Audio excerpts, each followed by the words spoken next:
बिस्मिल्लाहिर्रहमानिर्रहीम बिस्मिल्लाहिर्रहमानिर्रहीम अस्सलाम वालेकुम। मैं हूँ सादिया सुहेल।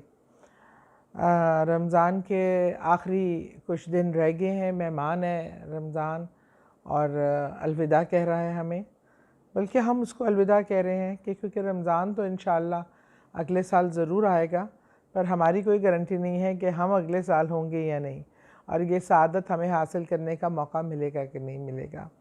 इसलिए इनकी आखिरी सातों में जितना आप इससे फैज़ हासिल कर सकें, जितना आप इससे सवाब समेट सकें, तो आई थिंक हमें समेटने की ज़रूरत है। और ख़ासकर मैं अपने रिज़्क़ के हवाले से ज़रूर कहना चाहूँगी, क्योंकि आजकल जो मसाइल हैं, यकीन माने मेडियोकर क्या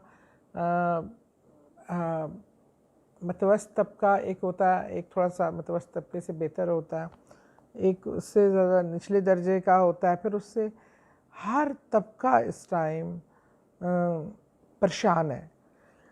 जो महंगाई की सूरत हाल है, जो फाइनेंशियली इश्यूज़ की है, कारोबार नहीं है, नौकरियां नहीं हैं, लोग बहुत परेशान और बेजार फिर रहे हैं। तो ऐसे सूरत हाल में सवाए इस चीज़ के कि आप इबादत का भी करते हैं तो घर में ख़र्चा ही चल रहा होता है। अभी इतने पैसे लग गए, अभी बच्चों की ये चीज़ आनी है, वो चीज़ आनी है। बच्चे क्योंकि इस चीज़ से बिल्कुल नहीं उनको पता होता कि क्या हालात और क्या वाक़यात चल रहे हैं। वो अपनी ख्वाहिशें भी करते हैं, उनकी उम्र भी होती है ख्वाहिशों की। उनका भी दिल चाहता है वो ईद के कपड़े पहने, अच्छी चीज़ें पहने, और वो भी अपने घर में ईद को एंजॉय कर सकें। लेकिन एक तो अच्छी बात ये कि अगर हम सबसे अच्छा अमल तो ये हो कि हम अपनी ईद की खुशियों में ऐसे लोगों को भी शामिल कर लें, उनको भी थोड़ा साथ लेके चलें, अपनी खुशियाँ उनके साथ शेयर कर लें, तो ये भी बहुत अच्छा अमल है। लेकिन वही बात, हम तो वापस पलट कर उसी तरफ आते हैं कि अल्लाह के कलाम में ही सारा असर है। अल्लाह से ही मांगने से आपको सब मिलता है। आप दुनिया में कितने भी एफ़र्ट कर लें, एफ़र्ट करना भी बहुत ज़रूरी है, ये अल्लाह का हुक्म है। पहले हीला बहाना कर, फिर मैं तुझे नवाजूंगा भी, वो तो वैसे भी नवाजता है, लेकिन कोशिश करना हमारा फ़र्ज़ है और मेरे अल्लाह का हुक्म भी है। तो एक बहुत ही खूबसूरत वजीफ़ा, और बहुत इससे फ़ायदा होगा इंशाअल्लाह। घर में रिज़्क़ का इज़ाफ़ा होगा, बरकत होगी, घर में आपके रिज़्क़ में एक बरकत पड़ेगी और कम भी ज़्यादा होके लगेगा, और अल्लाह ताला रिज़्क़ के मौके फ़राहम करेगा और जो बंद दरवाज़े हैं उन्हें खोल देगा। जुम्मतुल विदा जो है, आखिरी जुम्मा जो रमज़ान का आया खड़ा है, और उसको ये वजीफ़ा करना है। जुमे की नमाज़ पढ़ कर, नहा धो के एहतमाम करके जुमे की नमाज़ पढ़िए।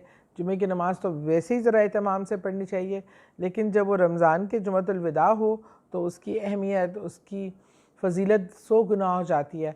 और मैं आपको याद दहाने दिला दूँ कि एक आम दिनों में किया हुआ अमल और रमज़ान में किया हुआ अमल, उससे 70 गुना ज़्यादा फ़ायदेमंद, सवाब और उसका अजर अज़ीम मिलता है। इसलिए ज़्यादा से ज़्यादा नेकियां रमज़ान के महीने में कमानी चाहिए, ताकि वो 70 गुना बढ़कर आपको उसका अजर मिले। अच्छा जी, तो आपने करना ये है कि जुमे की नमाज़ पढ़कर, अगर आप मस्जिद में जा रहे हैं जुमे की नमाज़ पढ़ने, अगर कोई हमारा भाई करना चाहता है तो भी कोई बात नहीं, आप घर आके ये वजीफ़ा कर सकते हैं। और अगर जो कोई ख़ातून है जो घर में ही है और घर में जुमे की नमाज़ पढ़ रही हैं, तो वो अपने जिस कमरे में नमाज़ पढ़ रही हैं वहाँ खुशू खुजू से नमाज़ पढ़ने के बाद जो है वो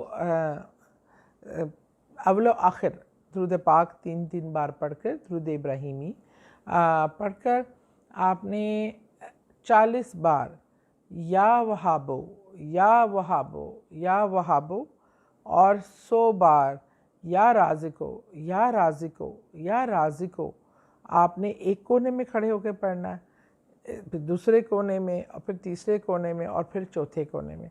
घर के उसी कमरे के 4 कोने में आप ये अमल करके, इस नीयत से कि आप घर के चारों कोनों को आप अल्लाह के हिसार में अल्लाह से इस्तिता कर रहे हैं। वहाब भी है, रज़ाक भी है, और वही है जो आपको रिज़्क़ देता है, वही है जो आपको बरकत देता है, और उसके अलावा कोई नहीं। और अल्लाह से दुआ मांगे रिज़्क़ की फरावानी की, घर में बरकत की, और आपके घर के जो बंदिशें हैं रिज़्क़ के हवाले से, जो काम नहीं है, नौकरियां नहीं हैं और दीगर मसाइल हैं, उसके लिए इंशाअल्लाह ताला अल्लाह ना सिर्फ आपके रिज़्क़ में इजाफ़ा करेगा, घर में बरकत का भी इजाफ़ा होगा।